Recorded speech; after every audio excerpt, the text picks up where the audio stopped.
Vêtus de noir, tenant des bougies et chantant,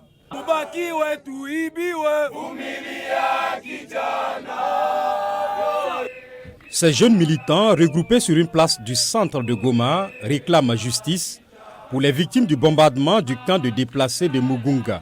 Une population innocente de victimes et de victimes. On en a très marre.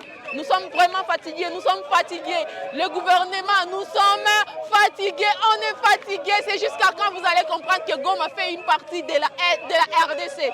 Les gens qui ont fui la guerre, les gens qui se retrouvent aujourd'hui dans des camps de déplacés, là où ils devraient trouver refuge et se retrouver à l'abri, malheureusement les bombes les poursuivent jusque dans leurs milliers de refuges. Le camp de déplacés de Mugunga est situé à l'ouest de Goma, capitale provinciale du Nord Kivu. Cette ville où vivent plus d'1 million d'habitants a vu affluer des centaines de milliers de déplacés depuis le début, fin 2021, de l'offensive du M23. Ces populations disent se sentir asphyxiées. La ville est devenue invivable.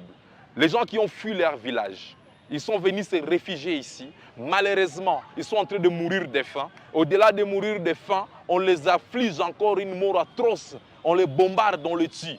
Et la communauté internationale, nous ne savons pas le droit humanitaire international a quel rôle dans notre pays. Comme le gouvernement congolais, les États-Unis et la communauté des États d'Afrique australe, qui a déployé une force dans la région, ont accusé le M23 d'être à l'origine du bombardement. Washington a directement mis en cause les forces armées du Rwanda, une accusation rejetée et qualifiée de ridicule par Kigali. Le monde doit savoir que les Congolais sont victimes de leurs richesses. Ils viennent nous tuer parce qu'ils veulent piller nos ressources.